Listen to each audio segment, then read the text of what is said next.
Hello students, तो इस video में हम सॉल्व कर रहे हैं exercise 9.4 question number 13 from NCERT exemplar book. If an isosceles triangle ABC in which AB equal AC equal to 6 centimeter is inscribed in a circle of radius 9 centimeter, find the area of triangle। तो यहाँ पे आपको क्या कहा है, एक triangle है ABC, isosceles triangle है, यानी कि उसकी दो साइड इक्वल है और उस ट्राइंगल को हमने किसके अंदर बनाया, सर्कल के अंदर बनाया और उस सर्कल की रेडियस क्या है, 9 सेंटीमीटर है।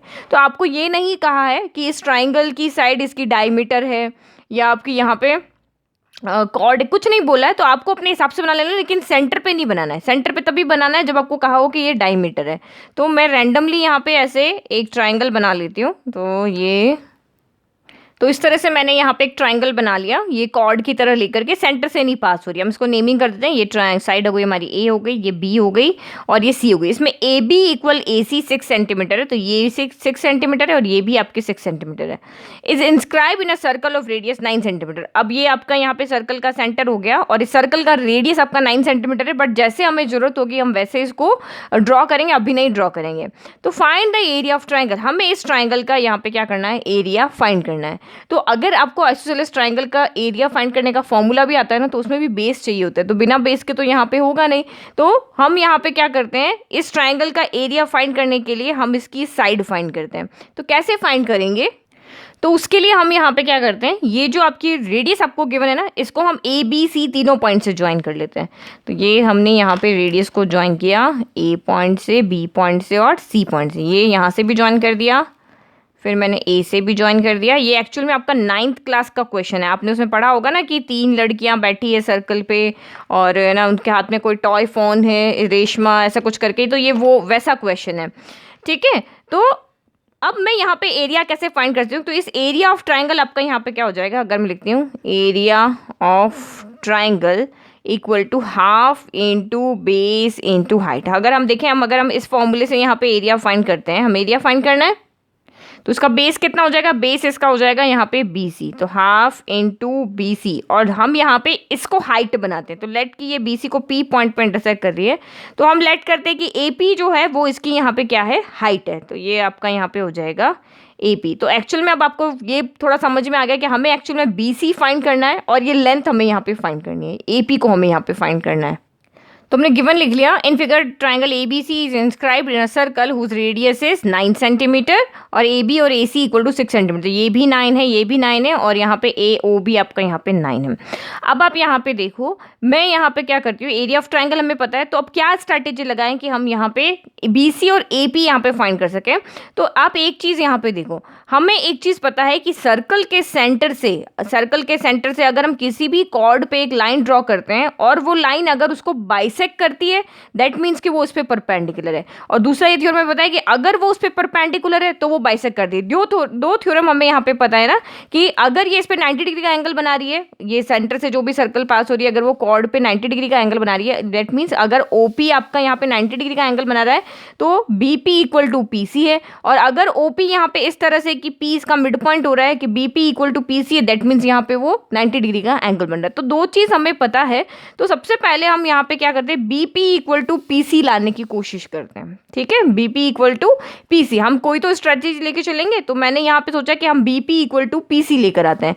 तो BP इक्वल टू PC हम यहाँ पे कैसे लेकर आएंगे, BP और PC के लिए आप यहाँ पे देखो, हमारे पास ABP ट्राइंगल है और APC ट्राइंगल है। अगर हम इनको कॉन्ग्रुएंट करते हैं तो ये 6 इक्वल टू ये 6 हो जाएगा, ये AP इक्वल टू AP हो जाएगा। तीसरी तो हमारे पास कोई चीज़ नहीं हो रही, ये चीज़ हमें प्रूव करना है और एंगल हमें यहाँ पे कहीं पे कोई दिया हुआ नहीं है। तो कैसे करेंगे, तो इसके लिए हम क्या करते हैं, इन दोनों ट्राइंगल को कॉन्ग्रुएंट करने कोई एक चीज़ लेकर आते हैं। वो एक चीज़ उस कंडीशन से लाएंगे जो हमें यहाँ पे दी हुई है।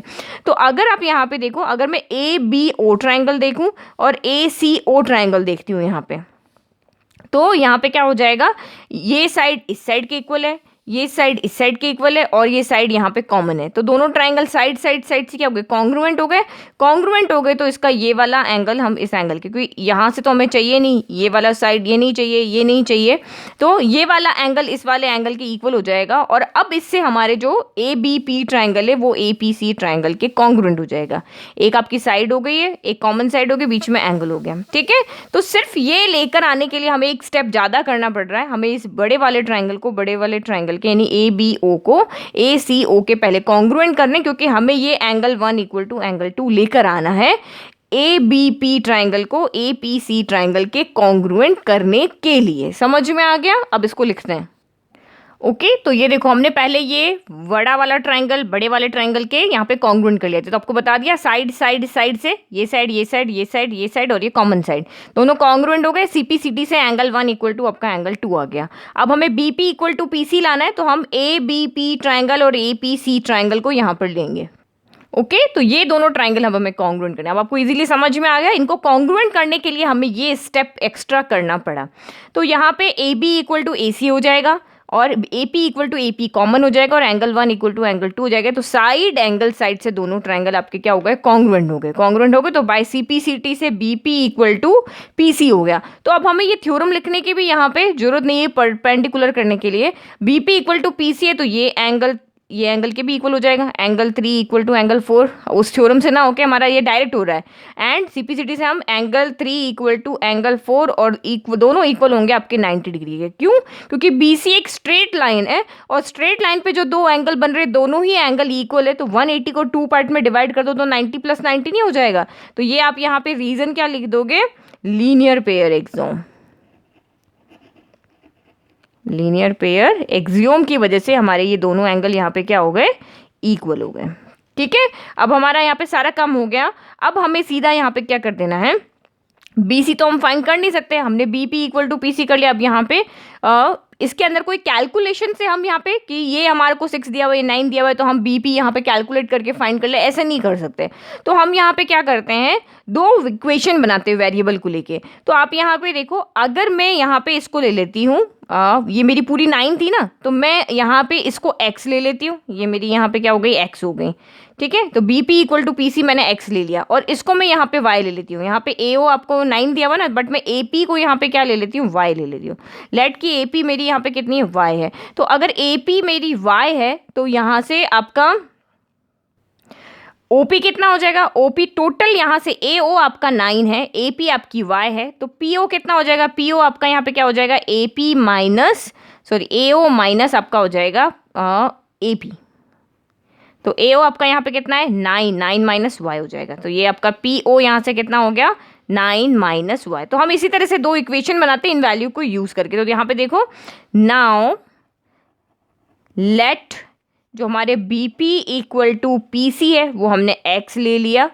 ठीक है, और हमने AP इक्वल टू यहाँ पे क्या ले लिया? AP इक्वल टू हमने y ले लिया। तो दिस इम्प्लाइज अगर AP आपका y है तो PO आपका टोटल 9 में से ये y सब्ट्रैक्ट कर दो, तो ये PO आपका यहाँ से क्या हो गया? 9 माइनस y हो गया। अब हम एक बार येलो वाले ट्राइंगल में यहाँ पे क्या लगाते हैं? पाइथागोरस थ्योरम लगाते, क्योंकि ये एंगल आपका यहाँ पे 90 डिग्री है तो ये इसके सामने हाइपोटेनस हो जाएगा। ये राइट एंगल ट्राइंगल हो गया ना, फिगर में नहीं दिख रहा है कंस्ट्रक्शन क्योंकि मैंने किया अपने ऊपर से, तो आप सही से कर देना इसको। तो ये वाला एंगल 3 ये राइट एंगल ट्राइंगल हो गया क्योंकि 3 और 4 आपके 90 डिग्री है। तो इन ट्राइंगल ABP में एंगल 3 आपका 90 डिग्री है, तो एक राइट एंगल ट्राइंगल है। तो हाइपोटेनियस का square equal to perpendicular square पर आपका बेस स्क्वायर हो जाएगा। तो इसमें हाइपोटेनियस कौन है? एंगल 3 के जस्ट सामने वाला, तो ये हो गया आपका यहाँ पे AB स्क्वायर हो गया। फिर परपेंडिकुलर किसी को भी ले लो, ये और ये ले लो, ये हमने y लिया था, ये हमने x लिया, तो y square plus x square हो जाएगा। तो ये हो गया y square plus x square. तो मैं देखो यहाँ पे ट्राइंगल इसका अलग से बना देती हूँ, ये आपका यहाँ पे, ठीक है, ताकि आपको समझ में आ जाए। ये A है, ये P है, ये B है, ये एंगल आपका यहाँ पे 90 डिग्री है, ये 6 है, ये हमने y लिया था और ये x लिया था। तो पाइथागोरस थ्योरम से क्या हो जाएगा? 6 square equal to y square plus x square हो जाएगा। तो AB आपको कितना दिया हुआ है यहाँ पे? 6 का स्क्वायर हो गया equal to y square plus x square हो गया, यानी कि 36 equal to y square plus x square हो गया। तो ये हमारी इक्वेशन हो गई 2। फिर अब हम यहाँ पे BPO में लगाते हैं दूसरा वाला। ठीक है, इन ट्राइंगल, क्योंकि अगर मैं इधर लगाती हूँ तो ये भी इक्वेशन वापस x square plus y square में ही आ जाएगी। X square plus y square equal to 6 square हो जाएगी। तो हम ब्लू वाले ट्राइंगल में नहीं लगाएंगे, नीचे वाले में से किसी भी एक में लगा लो। ये दोनों ट्राइंगल तो सेम है ना इनकी, तो ये तो कॉन्ग्रुएंट हमने अभी प्रूव किया, कॉन्ग्रुएंट तो एरिया भी सेम होगा, तो इसके साथ हम इसका एरिया ले रहे हैं इसीलिए। तो इन ट्राइंगल BPO, तो BPO में भी आपका इस तरह से ये ट्राइंगल है। ठीक है, ये P है, ये B है और ये O है, तो ये एंगल भी आपका 90 डिग्री होगा क्योंकि एंगल 390 है, AO आपकी स्ट्रेट लाइन है, तो ये एंगल 5 आपका यहाँ पे कितना हो जाएगा, 90 डिग्री हो जाएगा। तो आप यहाँ पे क्या लिखोगे, एंगल 5 इक्वल टू 90 डिग्री। अब इसमें भी आप पाइथागोरस थ्योरम लगा दो, सेम हाइपोटेनस का square equal to base square plus perpendicular square. तो हाइपोटेनस कौन हो जाएगा, 90 के जस्ट सामने, तो BO स्क्वायर हो गया, बेस आपका यहाँ पे हो गया BP स्क्वायर हो गया, परपेंडिकुलर आपका यहाँ पे PO स्क्वायर हो गया। तो BO हमारे पास 9 है, ये हमारे पास x है, और ये PO कितना है, देखो ये अभी मैंने लिखा 9 माइनस y है, तो ये हो गया 9 स्क्वायर, और BP आपका x स्क्वायर, PO यानी कि 9 माइनस y का होल स्क्वायर। तो ओपन करो, ये 81 हो गया, ये x स्क्वायर हो गया प्लस 9 a माइनस b का होल स्क्वायर, तो a स्क्वायर 9 का स्क्वायर 81 प्लस b स्क्वायर, तो ये हो गया y square minus of 2ab, तो 9 2 ज़ा 18y हो गया। ठीक है, तो अब आप यहाँ पे 81 से 81 तो आपका यहाँ पे कैंसिल हो गया, बचा के आपका यहाँ पे x square plus y square minus 18y equal to 0। But हमारे पास सेकंड इक्वेशन से x square plus y square की वैल्यू है, तो वो हम यहाँ पे रख लेते हैं। तो 36 माइनस 18y इक्वल टू 0, तो ये हमने कहाँ से रखी वैल्यू, फ्रॉम सेकंड इक्वेशन से। अब 18y को उधर भेज दें, 36 इक्वल टू माइनस का उधर गया कि प्लस हो गया, फिर 36 ये मल्टीप्लाई में है तो डिवाइड में चला गया, 86 से ये कैंसिल हो गया, 2 आ गया। तो this implies y equal to आपका यहाँ से कितना आ गया, 2 सेंटीमीटर आ गया। अब y की वैल्यू को इसमें पुट कर ले तो हमारा यहाँ से x आ जाएगा, तो putting y equal to 2 in second equation, तो ये आपका हो जाएगा 36 इक्वल टू 2 का स्क्वायर, वाई स्क्वायर यानी 2 स्क्वायर, और ये हो गया एक्स स्क्वायर। तो 36 2 स्क्वायर होता है 4, 4 उधर जाके माइनस का हो जाएगा एक्स स्क्वायर, तो 36 में से 4 गया तो 32 इक्वल टू, और ये स्क्वायर भी उधर ले जाते हैं, ये हो गया। तो हमें पता है ये 16 इंटू 2 होता है, और 16 क्या होता है, 4 का स्क्वायर होता है, तो ये आपका बाहर आ जाएगा। थोड़ा सा शॉर्ट ट्रिक से इसको करने की ट्राई करो, अभी तक तो आपने NCERT अच्छे से सॉल्व कर लिया है। तो ये 16 क्या होता है आपका, 2 पावर 4 नहीं होता है, 2 पावर 4 होता है ना, तो 2 पावर 4 जब रूट से बाहर आएगा तो 2 पावर 2 हो जाएगा, और रूट के अंदर ये 2 हो गया, तो इसका मतलब आपका ये कितना हो गया, 2 पावर 2, तो ये हो गया आपका यहाँ पे 4 रूट 2 हो गया, 4 रूट 2 सेंटीमीटर हो गया। ठीक है, तो अभी हमने यहाँ पे क्या लिखा था कि हमारा BP भी x है, ये देखो यहीं पे अब इम्प्रूव कर दे रहा, BP भी हमारा x है और PC भी हमारा x है, तो हमें यहाँ पे फाइंड क्या करना है, एरिया ऑफ ट्राइंगल के लिए BC हमें चाहिए, तो BC हम यहाँ पे फाइंड कर लेते, तो यहाँ लिखते हैं, तो now BC equal to BP plus आपका यहाँ पे PC हो जाएगा, तो BP, तो इसको हम स्टार कर देते हैं। अब इसका नेमिंग तो कुछ किया नहीं ना, तो ये इसको नेमिंग नहीं किया तो स्टार कर देते हैं, तो यहाँ पे लिख देते हैं फ्रॉम स्टार। ओके, तो ये दोनों क्योंकि इक्वल है तो जितना BP है उतना ही PC होगा, तो ये भी 4 रूट 2 हो गया, ये भी आपका 4 रूट 2 हो गया, यानी कि ये हो गया आपका 8 रूट 2 सेंटीमीटर। BC कितना हो गया, 8 रूट 2 सेंटीमीटर।